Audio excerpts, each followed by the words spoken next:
Graça e paz, irmãos e irmãs. Jesus é o Senhor. Irmãos, gostaria que os irmãos abrissem suas Bíblias em 1 Timóteo.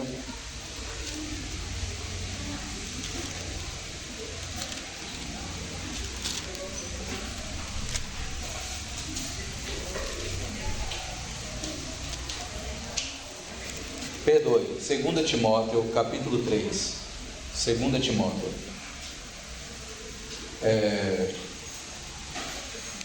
Eu tenho estado com um encargo no coração há muito tempo, que é o assunto que eu tenho ministrado com os irmãos, a respeito da sombra do tabernáculo e a sua revelação neotestamentária. Mas nós temos caminhado paulatinamente sobre esse tema. Vimos muitos assuntos que Paulo trouxe no Novo Testamento, concernentes a questão de vermos e entendermos as sombras anteriormente entregues a nós na antiga aliança.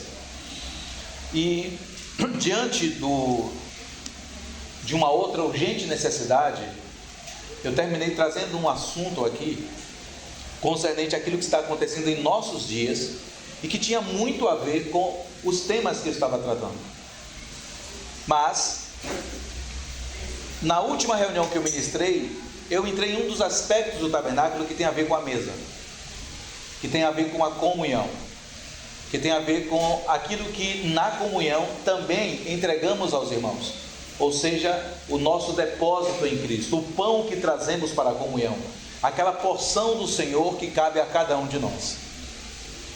Mas, meus irmãos, Alan falou uma coisa aqui, mesmo sem ele saber, porque não tínhamos conversado, sobre o aspecto da visão, sobre ver, sobre enxergar. Ele não tinha ideia do que eu ia ministrar hoje no meu sentimento, mas tem muito a ver com o aspecto da mesa ainda assim. Mas ele citou aquilo que o outro irmão tinha ministrado, não foi? Que quando ouvimos a palavra do Senhor, repita para mim, irmão. A noiva diz: vem. Ela precisa dizer vem, mas ela só diz vem se ela ouvir, ou se ela ver. Ouvir e ver, espiritualmente falando, são a mesma coisa. Quem ouve o Senhor, vê o Senhor. Quem vê o Senhor, ouve o Senhor. Vocês me entenderam, irmãos? Quem vê, ouve. Quem tem um encontro com o Senhor, que viu quem Ele é, ouvirá a sua voz. E quem ouve a voz do Senhor, verá o Senhor. Essas verdades estão unidas. Mas para isso, nós precisamos de uma outra realidade. Por exemplo, irmãos, não adianta olharmos para tantas sombras da antiga aliança, se nós não entendermos um aspecto muito simples a respeito de toda a ministração. É um assunto chamado instrução, que é o papel de todos nós na comunhão, instruirmos uns aos outros em amor. Mas existe um assunto aqui que Paulo chama de a minha instrução. A minha instrução. E eu quero tocar sobre isso a respeito da revelação espiritual. No capítulo 3 de 2 Timóteo, no verso 10, Paulo diz assim, escrevendo essa carta a Timóteo: tu, porém, tens seguido de perto o meu ensino. Tu, porém, tens seguido de perto o meu ensino. Irmãos, sabe, nós não somos ovelhas desgarradas. E também nós não somos as ovelhas que ainda estão na margem do aprisco. O Senhor foi e nos resgatou do aprisco, nos fez subir com Ele em suas costas, nos levou como bom pastor para perto de si mesmo, onde onde havia colocado pastagem para o seu rebanho. O Senhor nos aproximou uns dos outros como ovelhas, e nós não somos ovelhas desgarradas. Mas você sabe qual é a característica de uma ovelha desgarrada? É aquela que não consegue mais ouvir a voz do pastor. É aquela que não consegue mais ouvir a instrução, o ensino do pastor. Paulo está dizendo assim a Timóteo: tu, porém, tens seguido de perto o meu ensino. Existem muitos aspectos aqui só nesse verso, muitas coisas a se falar. O que ele quer dizer com meu ensino? O que ele quer dizer com tem seguido de perto? Tu, porém, ou seja, em contrapartida a outros, tu, porém, tens seguido de perto. Aqui ainda a respeito de seguir de perto o ensino, ainda há muito que dizer a respeito dos mestres da igreja. Ausência, falta, permanência.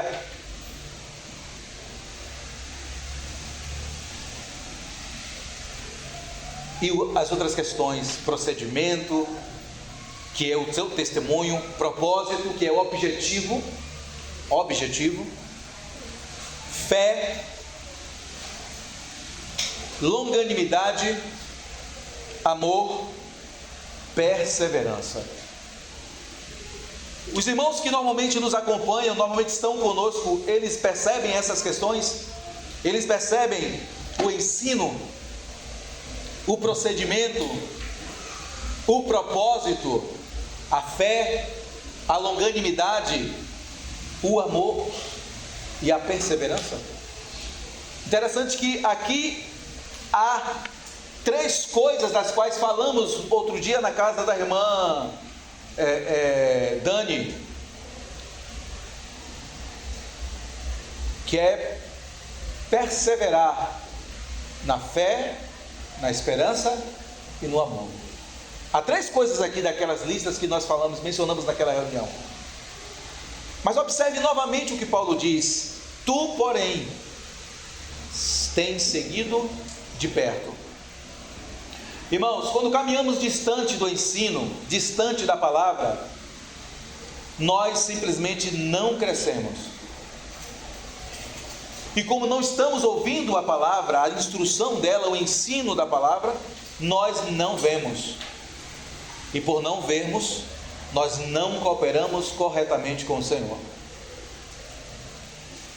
Cooperar com o Senhor não é somente um aspecto de chamado. Todos fomos chamados. Todos. Venham a mim, vós que estáis cansados. Todos fomos chamados ao Senhor. Todos estamos diante do Senhor. Todos fomos lavados pelo sangue, redimidos, justificados. Agora temos acesso ao Pai, oramos sem intercessores externos, a não ser o nosso Senhor, o Espírito Santo aplicando essas realidades dentro de nós. Isso tudo tem acontecido grandemente. Mas uma coisa é sermos chamados, a outra coisa é ouvirmos o Senhor, é vermos o Senhor. A única forma, irmãos, disso acontecer é se nós seguirmos de perto o ensino.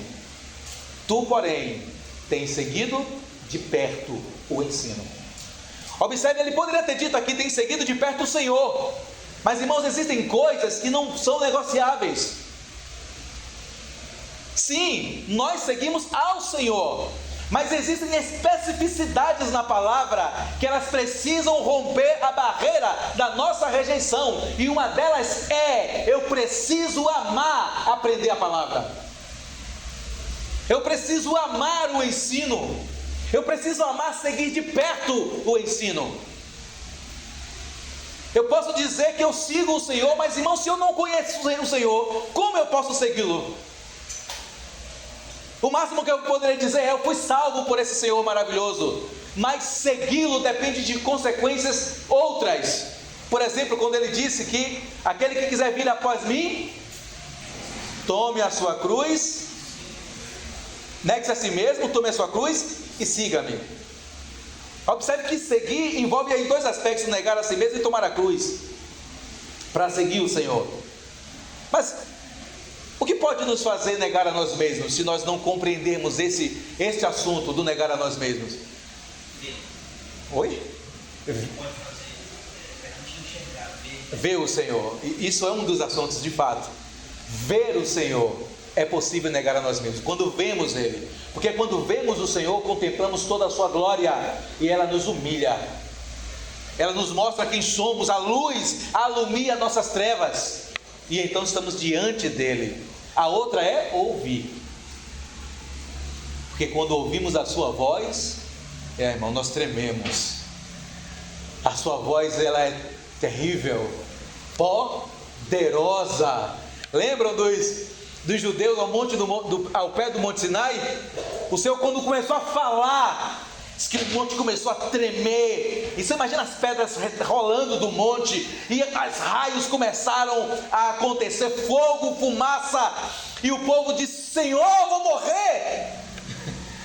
Aí eles ouviram o Senhor ali, eles ouviram muito o Senhor. Mas, irmãos, agora observe que ouvir o Senhor e ver o Senhor envolve um aspecto de negarmos a nós mesmos. Porque nós não negaremos a nós mesmos se nós não compreendermos o supremo propósito do Senhor. Por que eu negaria a mim mesmo se eu não vejo nada no futuro? Por que eu negaria a mim mesmo se eu ainda não compreendi aquilo que virá, que é quando a noiva responde ao Senhor: venha o teu reino, ora vem, Senhor Jesus? Por que eu negaria a mim mesmo? Mas quando nós entendemos o Senhor, quando nós vemos o Senhor e ouvimos a sua voz, é despertado dentro de nós toda a realidade que o Senhor tem para nos mostrar. Nós começamos a perceber questões e realidades internas em nós mesmos, e a voz do Senhor fala ao nosso coração que devemos nos negar. O tomar a cruz é a próxima experiência, né? E então seguimos o Senhor. É impossível seguir o Senhor sem essas características. É impossível, irmãos. Então Paulo diz aqui uma característica interessante: tem seguido de perto o meu ensino. Paulo tinha um ensino. Quando lemos o texto do Senhor Jesus em João, o Evangelho de João explica isso muito bem, do capítulo 3 até o capítulo 10. Esses capítulos, eles têm explicações impressionantes a respeito dos motivos pelos quais o Senhor foi enviado e por quem ele foi enviado. Então, em um dos capítulos, o Senhor diz assim: ora, o meu ensino não é meu, ele é de quem? Do Pai. Tudo o que eu ensino vem do Pai.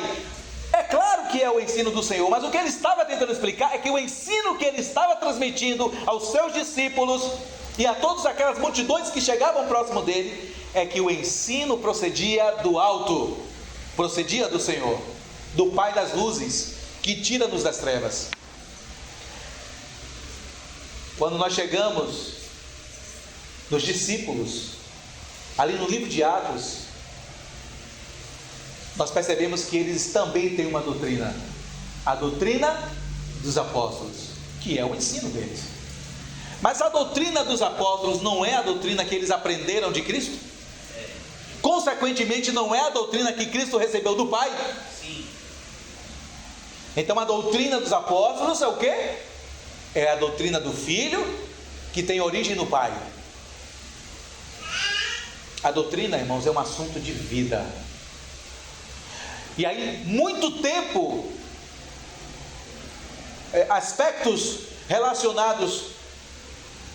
muito tempo, alguns irmãos negaram aspectos relacionados à doutrina. Vocês já devem ter ouvido a seguinte palavra: ora, a doutrina traz morte, nós queremos vida. Já ouviram essa expressão? Sim. Isso é errado, irmãos. No sentido de a letra mata. Exato, no sentido de a letra mata, mas o Espírito vivifica, ou traz vida, ou doa vidas. Isso é errado, irmãos, porque a doutrina, ela é o quarto pilar de uma vida cristã normal. Quais são os 4 pilares? Eles perseveravam na doutrina dos apóstolos, no partir do pão, na comunhão e nas orações. Esses são os 4 pilares da vida cristã normal. Quando deixamos de um desses pilares, a nossa vida cristã, ela não está normal. Sem um desses pilares, a mesa descamba. Imagine a mesa da comunhão.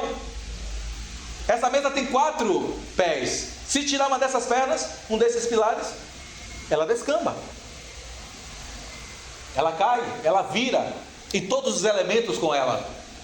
Não haverá alimento adequado. Observe a simbologia disso. A mesa descambou, o pão foi ao chão, o vinho se derramou, e não temos como alimentar os nossos irmãos. Com aquilo que alimentamos, é diante de uma mesa descambada.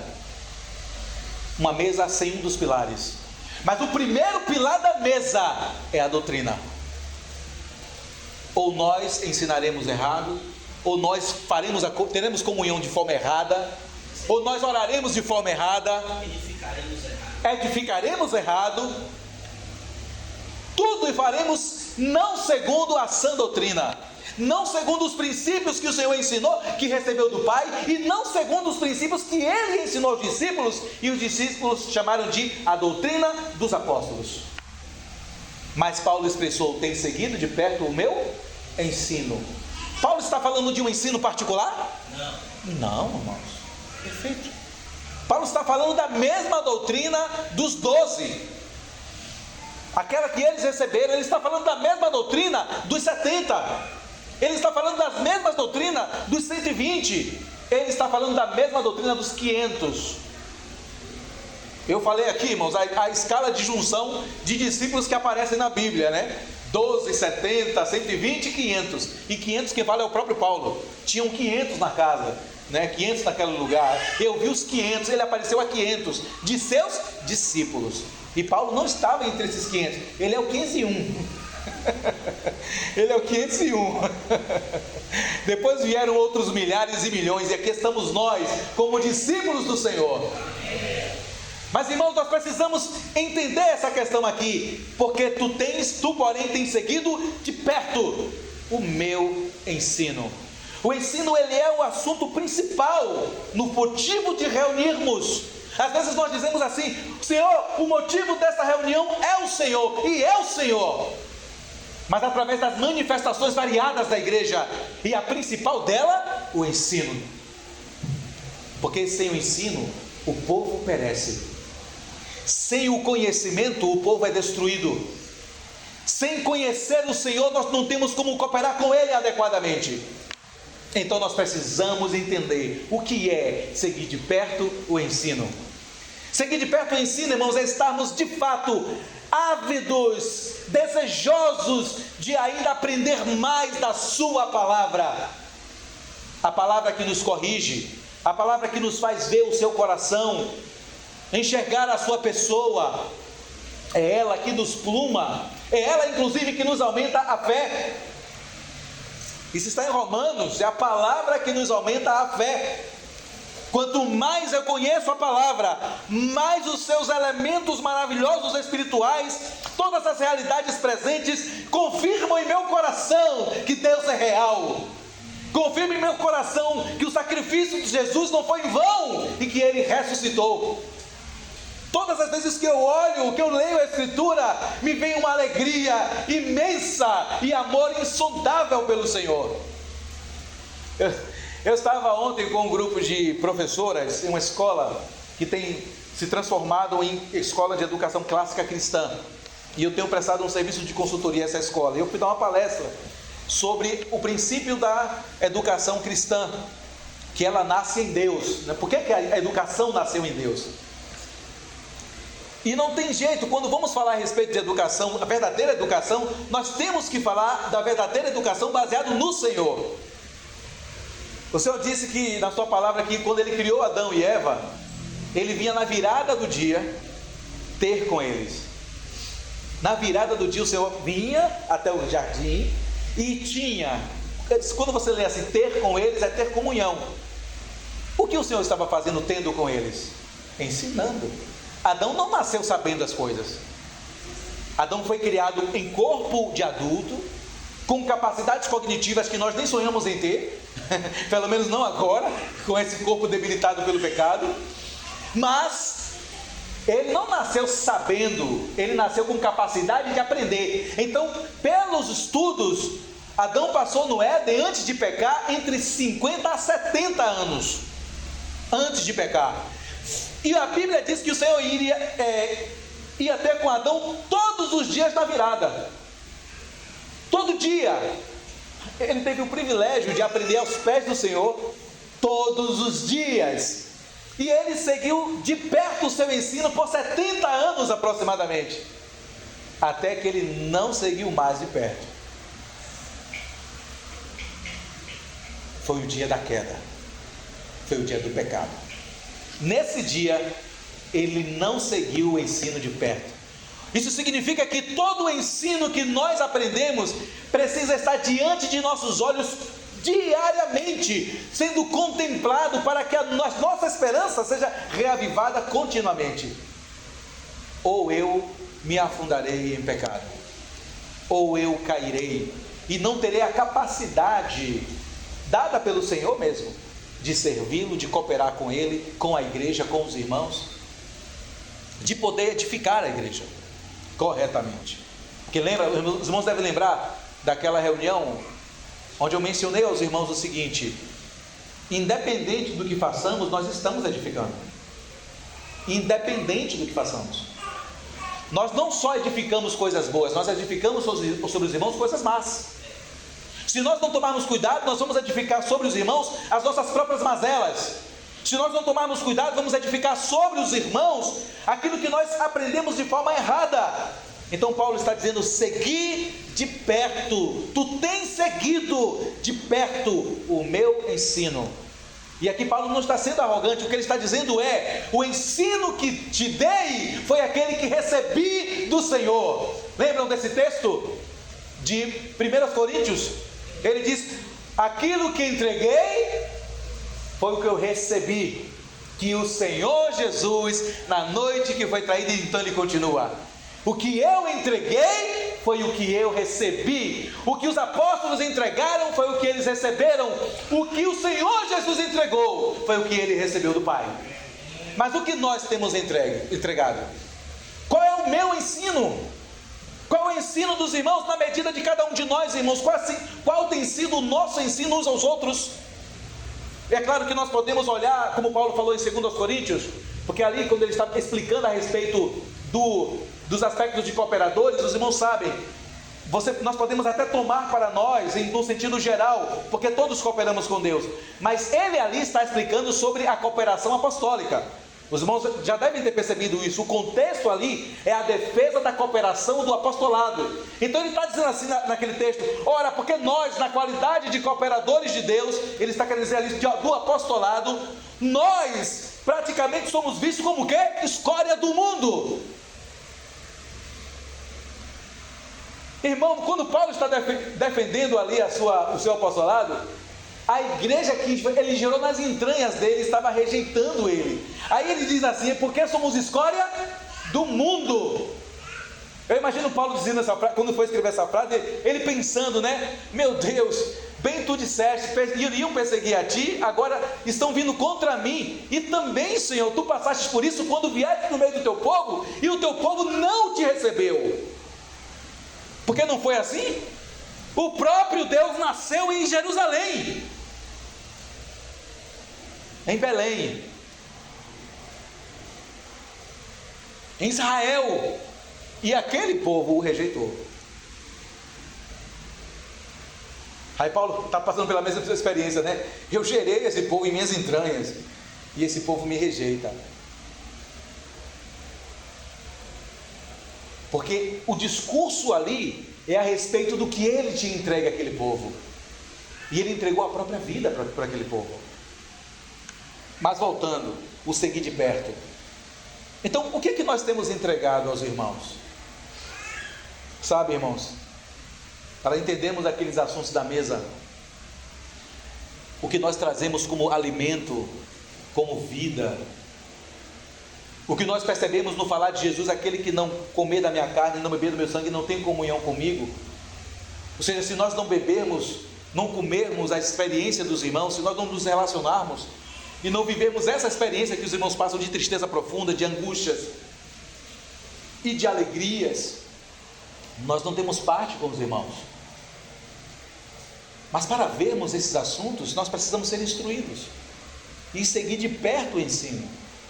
Porque a instrução traz visão, a instrução traz compreensão, traz entendimento, traz sabedoria, ela traz todas as coisas que o Senhor é. Eu gosto daquele texto de Isaías 11, vamos lá rapidinho, eu gosto desse texto de Isaías 11, quando Isaías diz assim: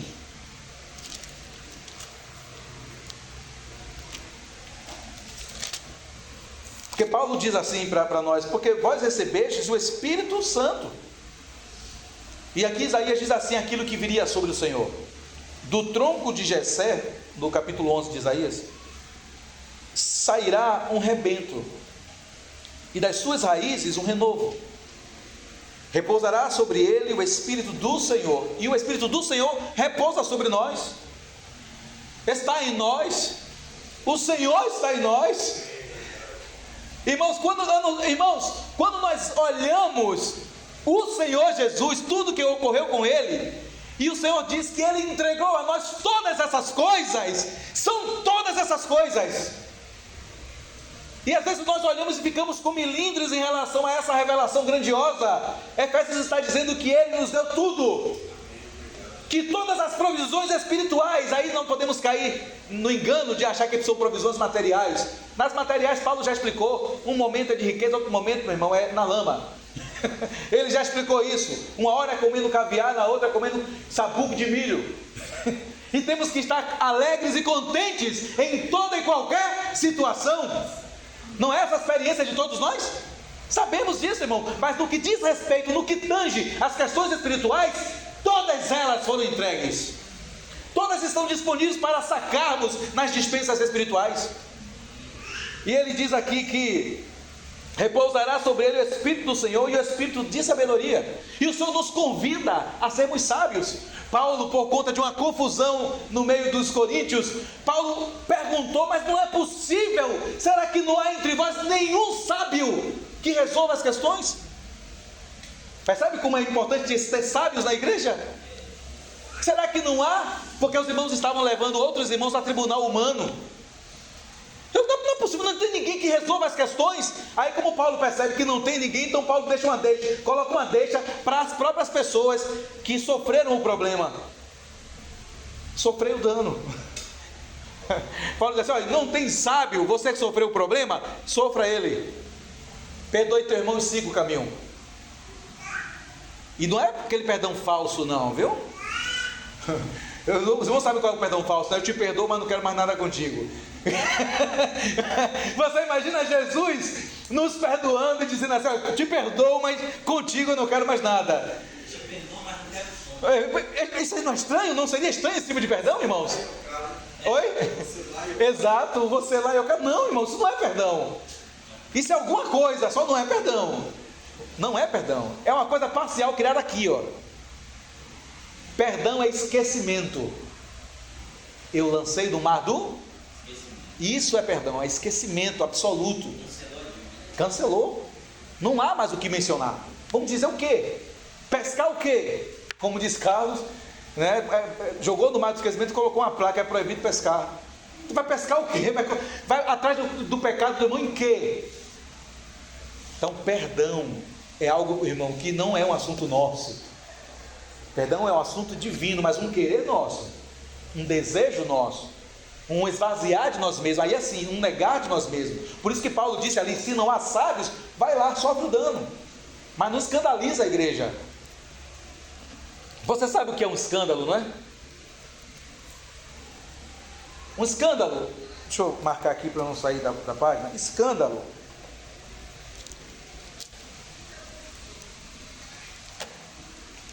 o escândalo era uma pedra. Sabe, os romanos foram os primeiros a inventarem a estrada, calçada. E quando uma pedra, quando ela saltava, quando ela ficava fora do lugar, sabe aquele paralelepípedo que está mais alto que o outro? Então quando a pedra era colocada normal, mas o passar de carroças, do exército marchando nas estradas que ligavam ao grande império, em algum momento, por causa das chuvas, uma dessas pedras saltava. Então isso é um escândalo, é um sobressalto de pedra. Compreendeu?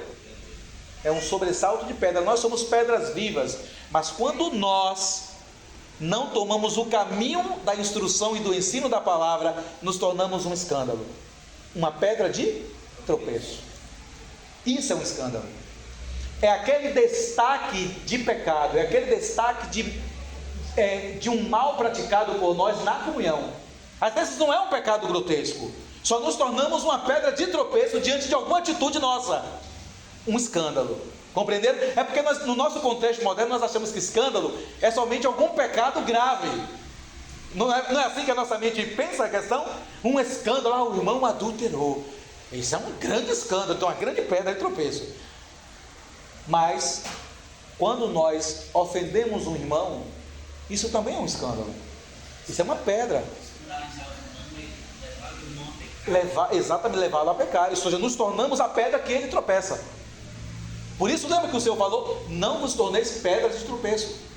Não vos torneis um escândalo, uma pedra ressaltada. Olha que coisa interessante, não é? Não temos que ser as pedras, que estão plainadas no caminho.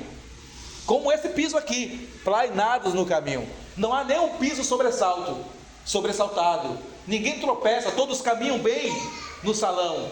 Mas e quando somos nós as pedras? Temos tropeçado em alguma situação? Ou temos nos tornado essa pedra, esse escândalo, esse sobressalto? Então a questão é a instrução. Então ele continua: o Espírito do Senhor, o Espírito de sabedoria e de entendimento, o Espírito de entendimento. Porque, irmão, ter sabedoria não é ter entendimento ainda. Entendimento está relacionado a quê?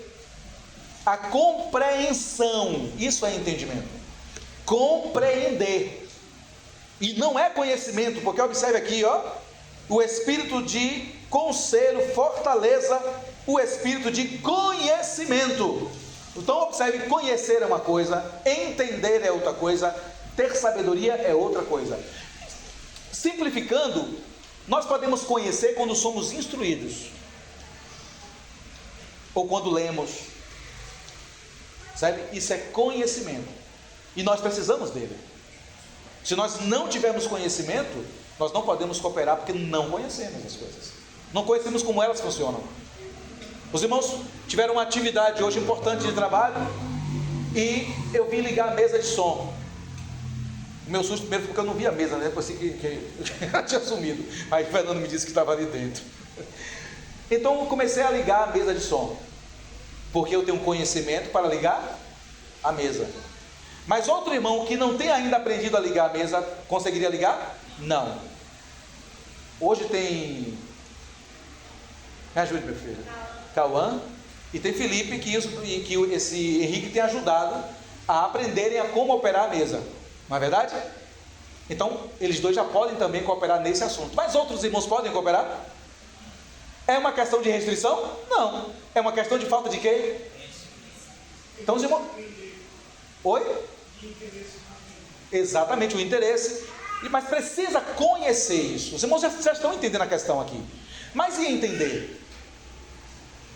Entender vai muito além de conhecer. Irmãos, eu posso ter muito acúmulo de conhecimento, mas se eu não compreender aqueles conhecimentos, se eu não souber ordená-los, se eu não conseguir concatenar as ideias, organizar as ideias sobre esse acúmulo de conhecimento, eu não entenderei. Então, entender envolve também conhecer os objetivos, o propósito desse conhecimento. Então, entender é esmiuçá-lo. Com isso, você ainda amplia esse conhecimento. Observe que eu estou me referindo aqui ao conhecimento espiritual, mas isso vale para qualquer esfera do conhecimento, inclusive o conhecimento no intelecto, para todas as coisas. Paulo é eletricista, no sentido humano ele é eletricista. Há alguém aqui nessa reunião com o conhecimento que ele tem de elétrica? Eu penso que não. O pouco que conheço tenho medo. Acho que se eu for resolver um assunto de chuveiro, então fico com medo. Eu ligo para alguém, vem resolver aqui o chuveiro, que tem um problema aqui, né? Mas ele não, a experiência, o conhecimento que ele tem e o entendimento tanto do perigo, do que deve ser feito, as precauções. Ou seja, ele conhece o que é eletricidade e tem entendimento sobre ela, e com isso, pelas barbas brancas, sabedoria. Então há a sabedoria. O que eu quero dizer, irmãos, é que o Senhor nos deu esse mesmo Espírito. O Espírito que veio sobre o Senhor Jesus foi qual Espírito? Foi o Espírito Santo. Quando o Senhor Jesus veio, o que ele veio fazer? Paulo explica isso aos Coríntios. Ele veio fazer aquilo que Adão não pôde fazer. Por isso ele é chamado de o último Adão. E como tal, ele não vence Satanás e o pecado e o mundo como Deus, mas como Adão, como o último Adão. Ele estava demonstrando o seguinte: o homem tem sim a capacidade de vencer o pecado, se de Deus depender. Em si mesmo é impossível. Em mim mesmo continuarei pecando, em mim mesmo continuarei sucumbindo, em mim mesmo continuarei em desespero, em mim mesmo continuarei desvairados em muitos caminhos, mas no Senhor nós conseguimos. Então o Senhor foi a esse homem que no Espírito Santo venceu o pecado. Ele foi esse homem que no Espírito Santo venceu o mundo. Ele foi esse homem que no Espírito Santo venceu a Satanás. O Senhor está nos dizendo assim, você também foi chamado a isto. Cheio do Espírito Santo, vencerá o quê? O mundo. Ele disse: eu venci o mundo, e o quê? Vós vencereis. Não é isso que está escrito? Claro que nós sabemos disso, irmãos. Nós não vencemos em nós mesmos somos vencidos. Mas cheios do Espírito Santo, vencemos o mundo. Cheios do Espírito Santo, vencemos o pecado. Cheios do Espírito Santo, vencemos Satanás. Paulo disse que a nossa luta, a nossa milícia, não era contra sangue e carne, mas contra as potestades espirituais nos lugares celestes, contra o principado deste mundo, contra as hostes malignas. Essa era a nossa luta, essa é a nossa luta. Mas o que ele disse também? Que devemos nos revestir da armadura de Deus. Não é isso que diz a palavra? O que ele está dizendo? Que o Senhor nos capacitou com graça, mas também nos capacitou com armaduras. Porque é uma batalha, irmãos, é uma guerra espiritual. Não é um assunto de bailes, não é um assunto de aniversários, é um assunto de guerra. E então o Senhor nos deu ferramentas para batalhar esta guerra, nos deu armaduras, mas também nos deu o Espírito Santo. A armadura tem características impressionantes, não é o assunto de hoje. Vocês já sabem o que está em Efésios, que coisa curiosa, cada detalhe que o Senhor nos cobre com ela.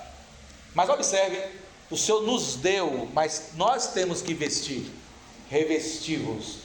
Existe um assunto, irmão, chamado palavra operante ou imperativa. Na palavra imperativa, é toda palavra que você lê, ela diz assim para você, imperativamente: faça tal coisa, façais, orai, revesti-vos. Isso é palavra imperativa. Mas a palavra operante é aquela que é aceita em nosso coração, e ela opera sobre nós a verdade ouvida. Isso é uma palavra operante.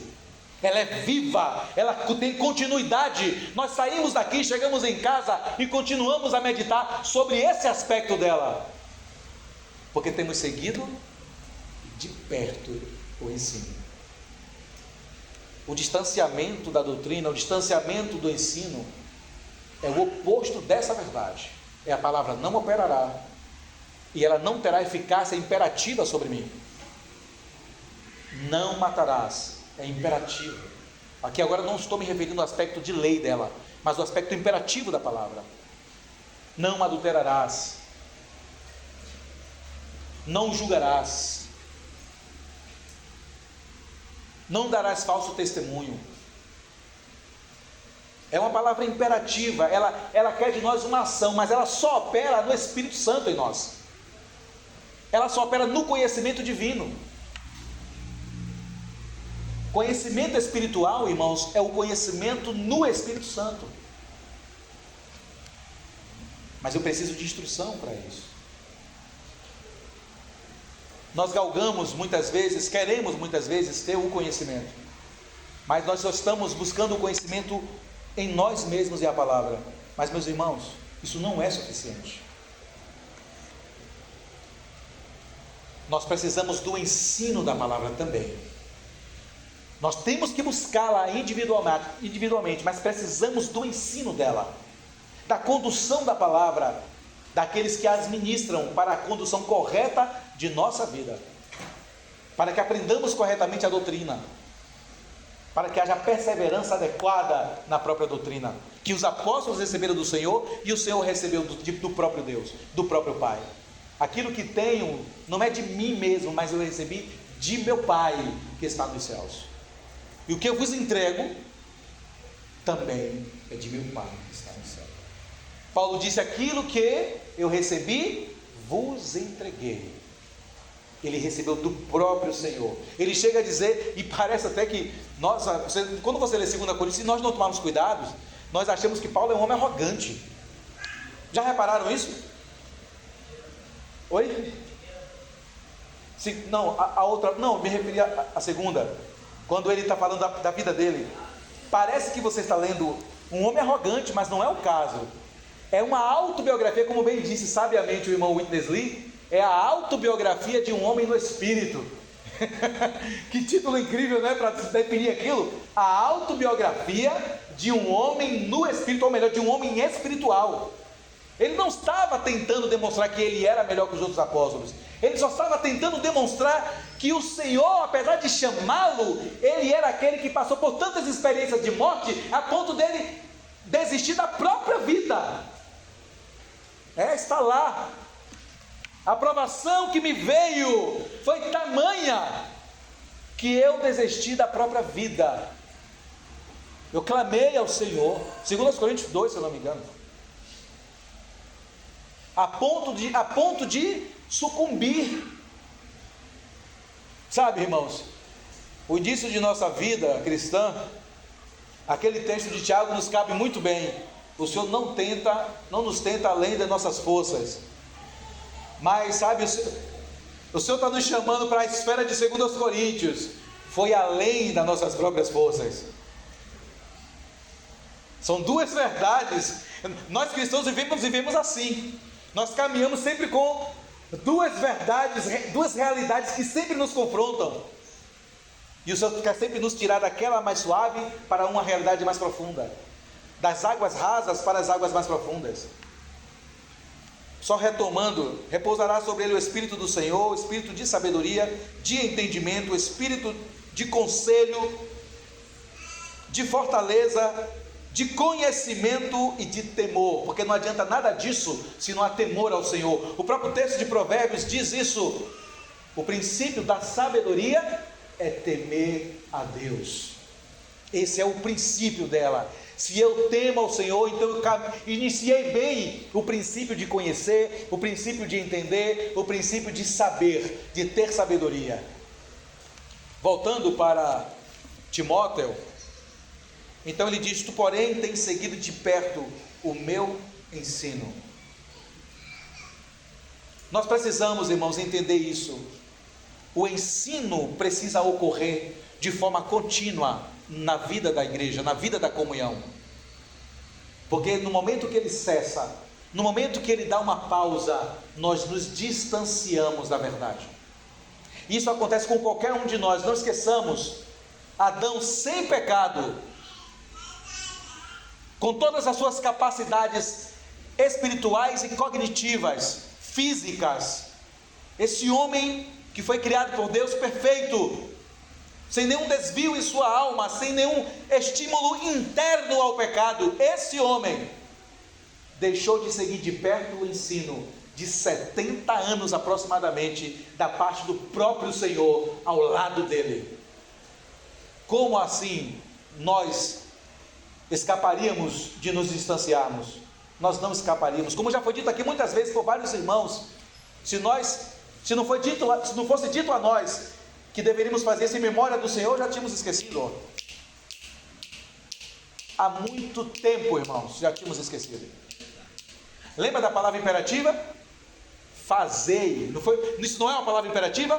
Fazei em memória de mim. Quando o Senhor estava se despedindo dos discípulos, Ele disse aos discípulos: fazei discípulos. O que é fazer um discípulo? Não é somente salvar. Salvar é gerar um discípulo. Ganhamos almas. Quando ganhamos almas, estamos gerando filhos. Filhos para Deus, mas são nossos filhos na fé também. Estamos gerando. Mas, irmãos, Prepará-los como discípulo é uma outra coisa. É ensinar. Discipular é um dos assuntos mais sérios da Escritura. Foi o que Paulo fez com Timóteo, foi o que Paulo fez com Tito. É como adotar um filho, por isso é chamado de filho espiritual. Isso não pode ser um jargão, irmãos. Nós temos filhos espirituais por termos salvo essa pessoa com o Senhor, porque somos o que do Senhor? Cooperadores, ministros de Deus, o que mais? Embaixadores dos céus. Somos isso, é o que somos. Cooperamos com Deus, apresentando aquele que é o Salvador a essas pessoas. Então levamos essas pessoas ao Senhor, ao encontro da salvação. Mas, meus irmãos, discipular, quando essas pessoas se transformam em filhas de Deus, passa agora a ser um aspecto muito difícil, porque envolve pastoreio, correção, repreensão. Não é fácil. A instrução quando não quer. Interessante, não é? O mundo tem o seguinte jargão: conselho não se dá, se vende. No dia que nós dissemos essa frase, é porque nossos princípios estão absolutamente destruídos dentro de nós.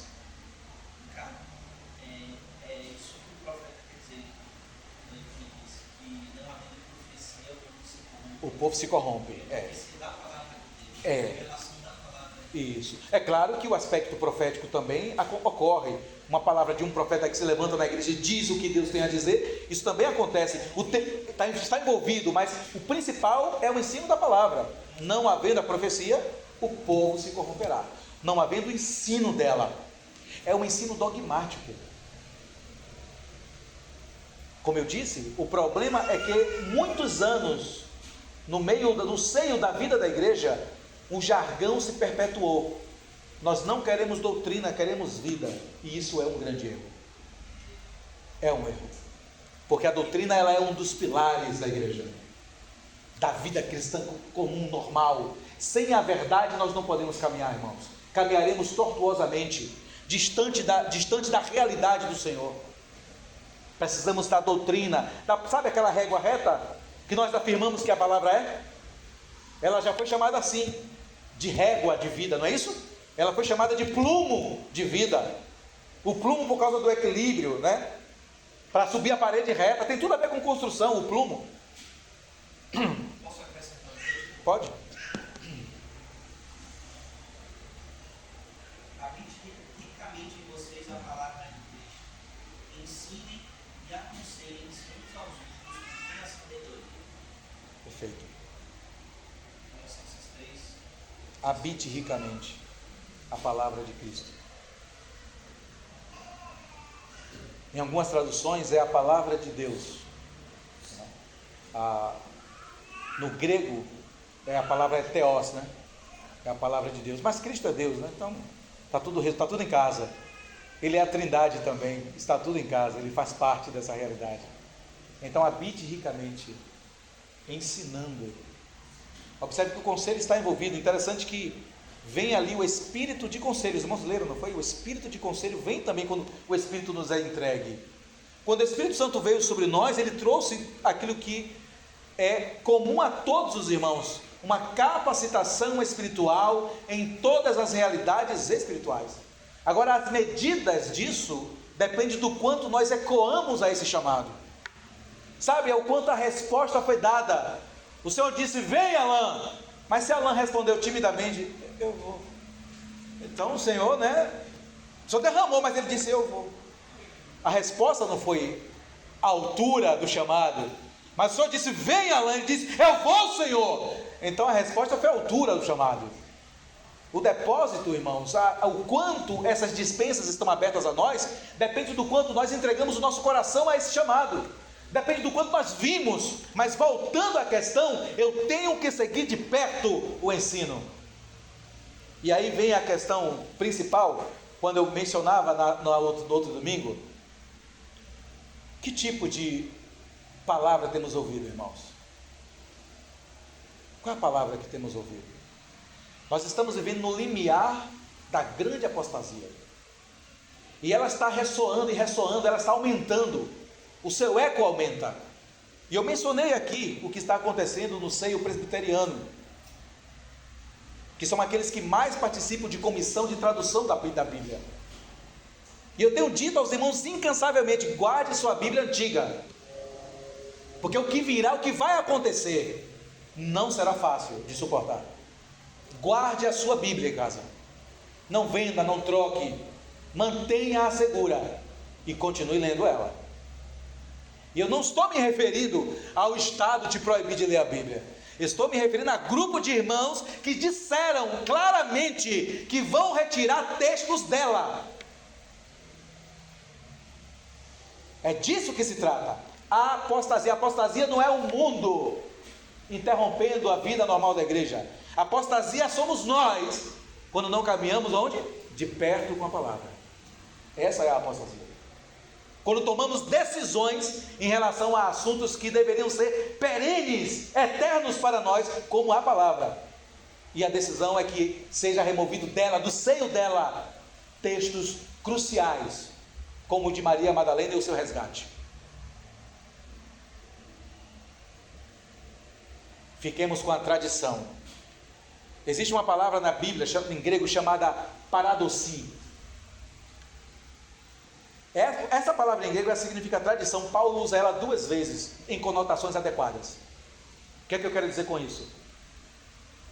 Um texto que diz assim: porque ele seguia a tradição que eu vos entreguei. A palavra é tradição mesmo, não é doutrina, é tradição. Qual é a tradição? O texto de Madalena é real. Qual é a teologia liberal? Remover esse texto. Qual é a apostasia? Tirar o texto. Então temos que manter o quê? A tradição. O texto está ali há 2000 anos. Fizemos estudos literários para a remoção. Não. São 2000 anos as pessoas crendo. São 2000 anos o texto ali. Alguém agora vem hoje dizer que aspectos escriturísticos demonstram que o texto não existia? Não. Por isso que Paulo disse: mantenha da forma que eu entreguei, vocês permaneçam. Tradição. Isso é a tradição apostólica. É a tradição dos textos. E inclusive tradição que demonstra claramente que como Deus quis. Quando nós vamos ler o texto de Colossenses, acho que eu falei até isso no domingo passado. Se não for Colossenses, é Filipenses. Quando vamos ler,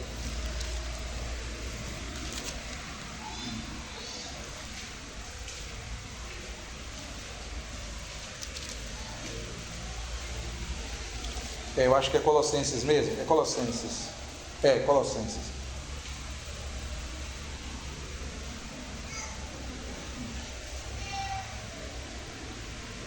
Quando ele diz assim no capítulo 4, verso 16: e uma vez lida esta epístola, a epístola dos Colossenses, perante vós, providenciai, porque seja também lida na igreja dos Laodicenses, ou seja, na igreja de Laodiceia. Observe que não é a carta de João, é a carta de Paulo. Ele está dizendo que assim que eles terminassem de ler, essa carta eles deveriam pegar, fazer uma cópia e enviar para a igreja de Laodiceia.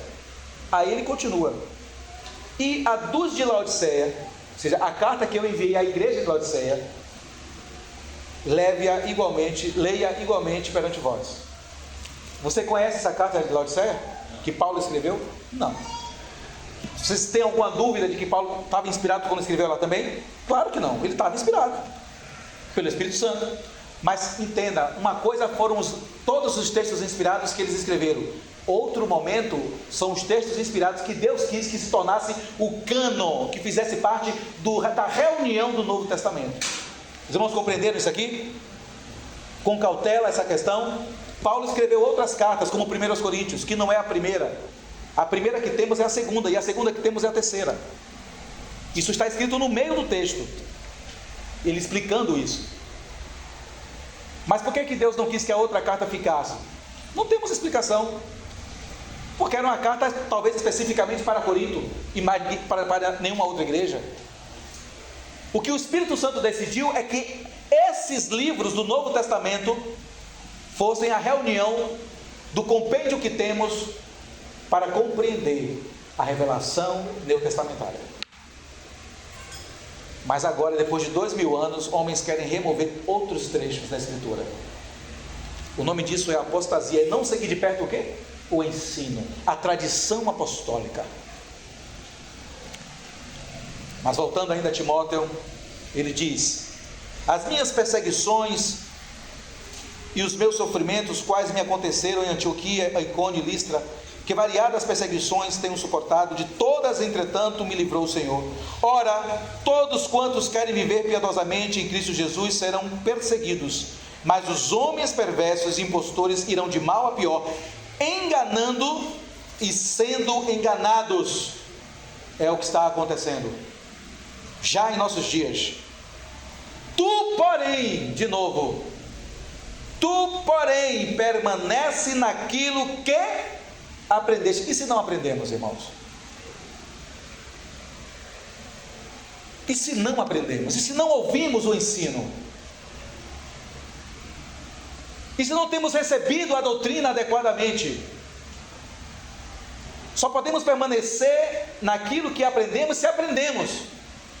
E se não olharmos categoricamente para o ensino que tem sido liberado, nós também permaneceremos no ensino errado. Olha a cautela deste assunto, irmãos. Tu, porém, permanece naquilo que aprendeste. Aprender não é a característica do professor, aprender é a característica do aluno. Aprender não é a característica do mestre, é a característica do discípulo. Às vezes nós não gostamos de dizer que somos discípulos. Tem até um trecho na Escritura que Paulo diz assim: porque os meus discípulos. Mas achamos isso errado, aí dizemos aqui: não, todos são discípulos do Senhor. Olha, claro que somos todos discípulos do Senhor. Amém? Mas somos discípulos também daqueles que são os mestres sobre nós, que são bispos sobre nós. Somos também discípulos desses. Porque discípulo quer dizer o quê? Aprendiz. Os irmãos entenderam isso? E o que é que um aprendiz faz? Ele aprende. Para o quê? Para ensinar a outro. Consolai com a consolação que fostes consolado. Eu nunca fui consolado. Como é que eu consolo alguém? Complicou, não foi? Mas eu percebo, passo por experiências e sou consolado.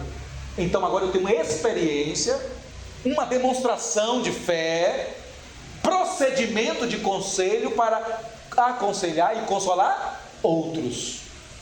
A mesma coisa é o ensino. Tu tens seguido de perto o meu ensino. Permanecer naquilo que aprendestes. Só aprendemos se ouvimos o ensino. Mas se não ouvirmos o ensino, permaneceremos naquilo que possivelmente pode não ser a doutrina do Senhor. Me diga, irmãos, por que temos tanta compreensão diferente sobre o arrebatamento? Os irmãos acham que isso é normal? Olha aqui, ó, não é normal.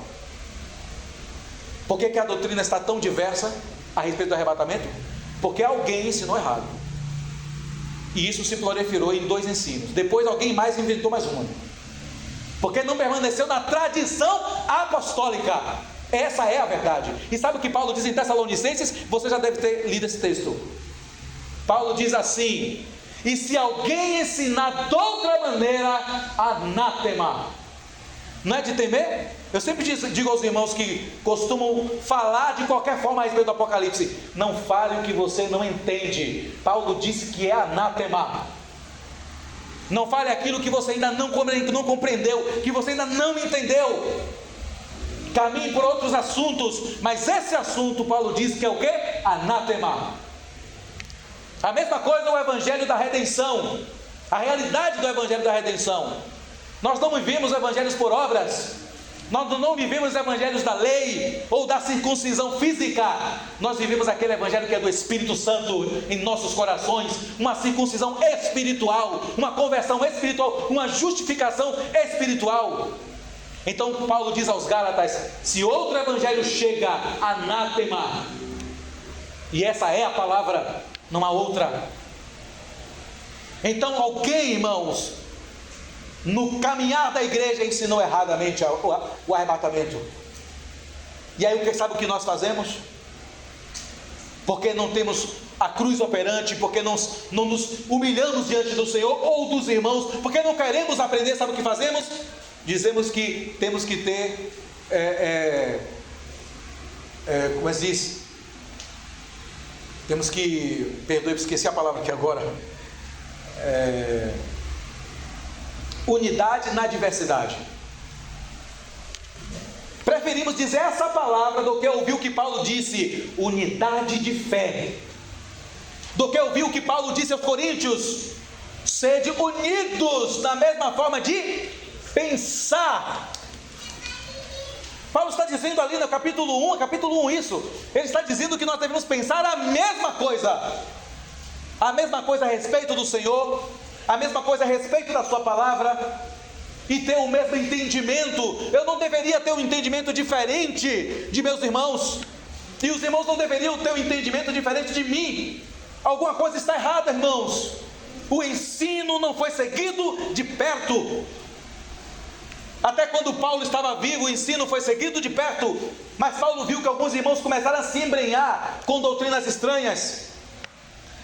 Paulo morreu, foi decapitado, aí veio João, saiu daquela situação toda da ilha de Patmos, e quando ele chega em Éfeso, ele descobre que um presbítero estava dominando a assembleia em outra cidade. Ele começa a enviar cartas, e as cartas, segundo o contexto, ou eram rasgadas, ou queimadas, ou escondidas, mas era dado fim às cartas de João, até que ele cansa e envia uma carta para um amigo.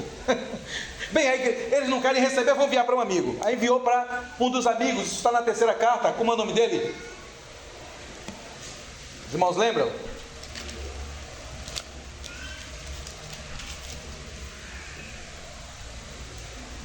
O presbítero ao amado Gaio. Ele envia a carta a Gaio. Imagine, irmãos, ali já era o limiar, o último dos apóstolos diretos de Cristo, era o último vivo. E o homem, e ele não estava respeitando João. Imagine isso, irmãos. Não tem ideia do que estava acontecendo ali? E aí João tem que enviar uma carta a Gaio. Aí ele diz: olha, Gaio, ele não recebeu, nem os irmãos que eu enviei ele recebeu. Estou indo aí. João já estava velho, irmãos, possivelmente com 90 anos, depois daquela experiência do óleo fervente. Ele: estou indo, é como, João? Uma viagem daquelas 90 é um negócio brabo para ele. Pode sucumbir a qualquer momento. Não se sabe se João chegou lá ou não, não se sabe se ele chega aí. O que se sabe, sabe o que é? É que Éfeso sucumbiu. Éfeso era a igreja que mais conheceu a vida do Senhor. Segundo Paulo, Éfeso, Filipenses e Colossenses. Essas três igrejas. E ele morre. Os discípulos dos discípulos ficam vivos. Vários na história da igreja. Entre eles, esse Clemente, que cooperou com Paulo, está lá no livro de Romanos, no livro acho que é de Colossenses, se não me engano. Vários irmãos. Hermas, entre outros. Lino, Policarpo, que foi discípulo direto de João. E o que é que esses discípulos fazem? Começam a escrever cartas, dizendo à igreja que era para a igreja se firmar nas cartas apostólicas. Observe, eles escreveram cartas para que as igrejas se firmassem nas cartas dos apóstolos, escrito verdadeiramente pelos apóstolos, e rejeitar todos aqueles que estavam trazendo a doutrina errada. Rejeitar, como os apóstolos nos orientaram. Mas as igrejas não ouviram o recado desses irmãos. E o que foi que aconteceu? Irmãos, a história nos conta. Éfeso desapareceu, surgiu o falso profeta de fora e de dentro em Éfeso, uma profecia que Paulo tinha entregue antes da morte. Laodiceia desapareceu. Das 7 igrejas que João envia aquela carta do Apocalipse, das 7, somente uma vingou, que foi Filadélfia. que é o nosso exemplo, que é aquela que Jesus disse: eu amo. Não é isso? Todos saberão que eu amei, por causa da sua, apesar da pouca força. Não é isso que está lá? Eu amei. Mas por que amou? Os irmãos lembram? Por que o Senhor disse que amou ela? Os irmãos lembram disso? São dois motivos. Quais são os dois motivos? Guardou o nome do Senhor. E qual é a outra? Amaram a sua palavra. Guardaram o nome do Senhor e amaram a sua palavra. Seguir o ensino de perto. Meus irmãos, eu vou encerrar. Há muito o que falar ainda aqui por conta desses assuntos. Eu queria entrar em 1 Coríntios capítulo 2. Não dá tempo. Tem outro. Não dá tempo. Mas, para eu encerrar, tu, porém, permanece naquilo que aprendeste, e de que foste inteirado, sabendo de quem o aprendeste. Por exemplo, de quem estamos aprendendo também é importante. Vocês sabiam que os filósofos gregos e romanos diziam assim: ora, não entregai vossa criança a um pedagogo viciado. O mundo, com preocupação, se você entregaria o seu filho a um viciado. E como assim a igreja vai entregar a doutrina a qualquer pessoa? Não. Como? Nós somos também filhos de Deus, e Deus não quer que isso aconteça. Da mesma sorte como você vê essa preocupação no mundo em relação a alguns, aqui está a preocupação: de quem aprendeste? Quem foram aqueles que nos ensinaram? Sabemos que Paulo ensinou essas igrejas, sabemos que Pedro ensinou a outras, sabemos que João também ensinou a outras, sabemos que depois desses, os discípulos desses, como Policarpo, Clemente, Lino, Hermas, todos esses ensinaram fielmente a palavra. Mas qual é a pergunta agora? Qual é o nosso ensino? O que tem aprendido? De quem temos aprendido? Sabendo de quem aprendemos. Eu tenho falado sobre isso porque pela cautela dos assuntos que precisamos compreender. E que desde a infância agora vem a cautela maior. Eu louvo até ao Senhor pelo que ocorre com as crianças em nosso meio. De que desde a infância sabes as sagradas letras, que podem tornar-te sábio para a salvação pela fé em Cristo Jesus. Toda a Escritura é inspirada por Deus. Pode deixar. Toda a Escritura é inspirada por Deus e útil para o ensino. Essa palavra para o ensino no grego é pedagogia. A palavra é pedagogia no grego. Não é ensino somente espiritual. Porque nós achamos que o ensino, ele só é ensino na igreja se houver um aspecto espiritual, ou se a igreja se comover e começar a chorar. Algo muito místico, exato. O místico existe na igreja, amém? Ele é real. O poder do Senhor se manifesta. Mas aqui Paulo disse instrução pedagógica. É aquilo que está lá em Deuteronômio. A instrução pela repetição. Lembram disso em Deuteronômio? Ora, ensinai a criança quando levantar, quando ao sentar, que é ao comer, em algumas traduções, ao caminhar e ao dormir. Até está falando sobre repetição. Se eu voltar domingo que vem, e ensinar a mesma coisa aos irmãos, os irmãos vão achar o quê? É motivo de se meditar, hein? Não é verdade? Paulo disse assim: eu não vos canso de vos dizer a mesma coisa. Isso tem a ver justamente com o caráter do nosso caráter. Nós somos difíceis de aprender, principalmente quando os assuntos dizem respeito à correção de nosso ser. Somos difíceis, porque o nosso coração rejeita, até que ele seja iluminado, ele rejeita. Nós só vamos aprender quando o coração for iluminado. Mas para isso, a nossa vida, ele tem que ser exposto à exposição da palavra. A palavra tem que estar sendo ecoada, e ele tem que estar sendo confrontado diariamente. É como aquela experiência de Pedro. Jesus é o maior pedagogo da história. Porque quando Pedro traiu o Senhor, diante dele estava uma fogueira. E quando Jesus dizia a Pedro, disseram, ele voltou a pescar peixe. Quer mais saber de homem não? Ah é? Espera aí. Quando o senhor chega na praia, eu quero que o senhor monta uma fogueira. É a maior da pedagogia. Você imagina Pedro lá olhando de longe, né? Ainda batendo na rede, olhando de longe. O que é que esse rapaz quer ali com a fogueira? Meu Senhor, a fogueira não. Por que a fogueira não? Porque lembrava a traição dele. Porque o que o Senhor faz conosco? Ele expõe o coração. Então Pedro foi exposto. Quando ele chegou na praia, ele não tirava os olhos da fogueira. Olhava a fogueira, olhava o Senhor, olhava a fogueira, olhava o Senhor, olhava a fogueira, olhava o Senhor. Até que o Senhor disse, Pedro, tu me amas? E você já sabe o restante. Se o nosso coração não for exposto à verdadeira doutrina, e se nós não seguirmos de perto a verdadeira doutrina, nós ficaremos variantes em muitas doutrinas, e seremos aquilo que Paulo disse, seremos levados por todo o vento de doutrina. Que o Senhor tenha misericórdia de nós. Pode ir.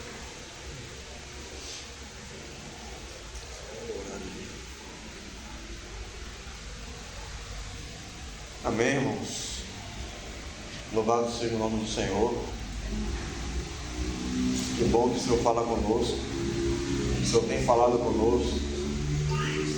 E Ricardo, a gente não pode ouvir de domingo não. Eu creio que Isabelle, um dos ministérios que Isabelle está tendo, a Isabelle deve estar gravando os vídeos e está postando aí. Pode ouvir segunda, terça, quarta, quinta, sexta, domingo de novo aqui ao vivo, se precisar. E pegando o exemplo de Paulo, né, costuma ter um ditado, né, dos muitos ditados populares que Ricardo trouxe aqui, tem um que diz assim que o eletricista tem bagagem, ou aquele ali não tem bagagem para isso, ou não tem, é um ditado, né, que todos conhecem. E de fato, irmãos, grande temor tem que crescer em nossos corações, porque o Senhor tem falado aos nossos corações, trazido um peso com a sua palavra.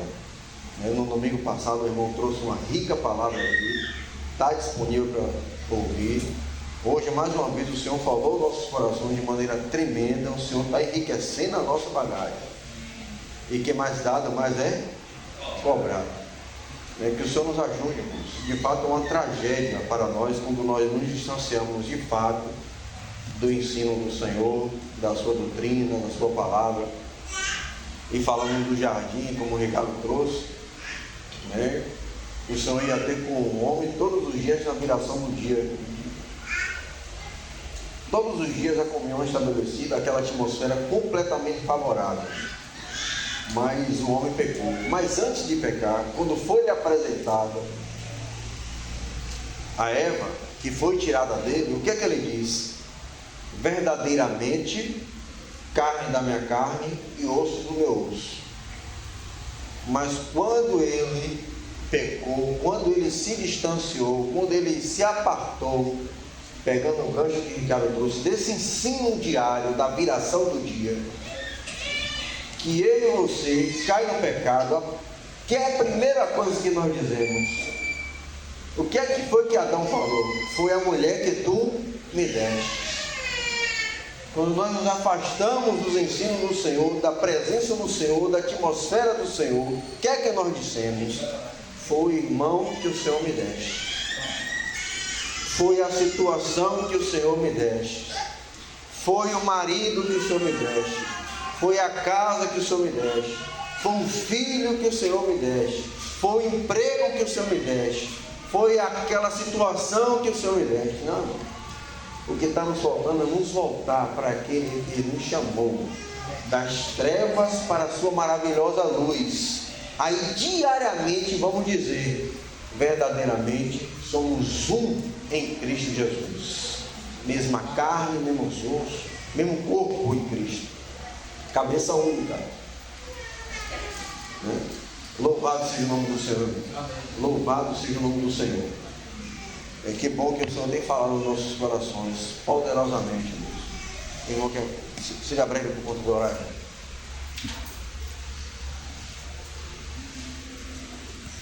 Amém, irmãos. Eu estava ali sentado, meditando em tudo que o irmão Ricardo falou.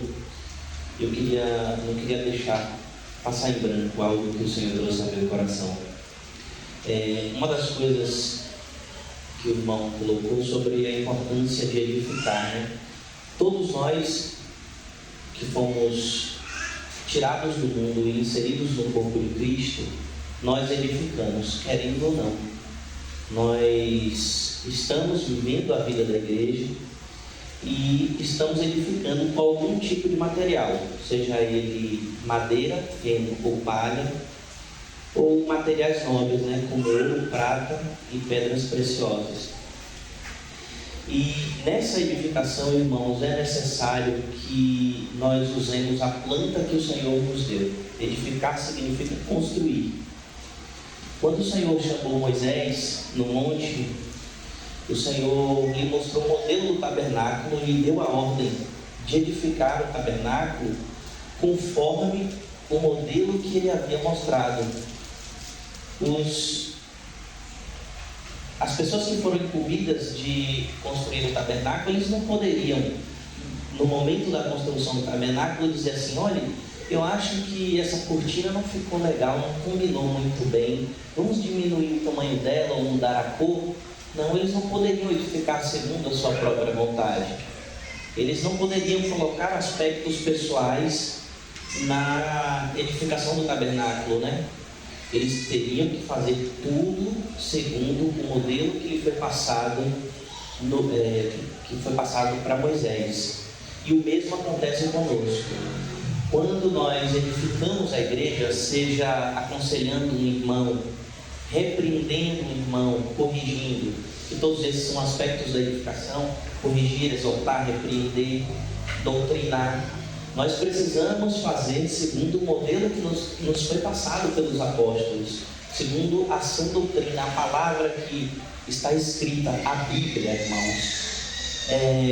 Às vezes é de surpreender, muito de surpreender, como nós desenvolvemos muitos conceitos mundanos. Nós temos muitos conceitos mundanos. Às vezes nós conversando uns com os outros, incorremos no erro de dar um conselho a um irmão que fere drasticamente a palavra de Deus, e nós não podemos fazer isso, irmãos. Nós possamos atentar para o que foi ensinado hoje. Amém? Amém, irmãos, é verdade. É verdade. Quando estamos, irmãos, sintonizados, eu costumo falar com meu cunhado, quando estamos sintonizados com Deus, tudo fala aos nossos corações. E principalmente numa reunião como essa, os hinos que foram cantados, né? Por citar o exemplo de Paulo. Paulo estava aqui, Deus falando com ele, ao coração dele, quando os irmãos estavam buscando os louvores. Estava aqui na mar, Ricardo, buscando os louvores, buscando a direção do Espírito para o que é louvar, com a irmã que estava aqui louvando. Quando a pessoa está sintonizada com Deus, quer ouvir Deus, acontece isso. Mas quando o pecado nos tira esse gozo do ensino, esse gozo da comunhão, nos leva para o esconderijo, longe da atmosfera do Senhor, isso aqui, povos, irmão, problema não. Aí começa, vai ver coisa, vai ver cabelo em ovo, vai ver chifre em cavalo, como diz tudo, vai ver tudo, só não vai ver o Senhor falando. Só não vai ver o Senhor falando ao coração. E o Senhor falou muito ao nosso coração nessa manhã. E duas coisas ficam muito fortes também, irmão. Essa questão do edificar, que às vezes tem a impressão: poxa, eu estou edificando, minha vida poderia estar... Eu estou falando agora de mim mesmo, irmão. Eu podia estar servindo melhor. Não. Eu estou edificando sim. Alguma coisa que não está sendo adequada. Porque sempre a gente edifica. Ou com materiais preciosos, ou com madeira penetrada. Sempre estamos edificando. E a segunda foi o texto que o irmão leu. A que mais se destacaram foi quando diz lá, ele nem citou esse verso, mas foi o verso seguinte: quando o anjo apareceu a Abraão e disse assim, pediu para ele parar e disse assim: agora vemos o Senhor ver que você teme a Deus, agora, diante de dezenas de episódios na vida de Abraão, agora vemos que teme a Deus. Meu Deus, quão longe eu estou. no momento que ele estava oferecendo um único filho, onde havia uma promessa de fazer dele grandes nações, sacrificar o que ele tinha, ele estava levando, colocando as últimas consequências. O seu filho vai parar e dizer: agora estou vendo o que você tem, o que é que eu tenho sacrificado diante do temor que eu tenho dito que eu tenho tido ao Senhor. Amém?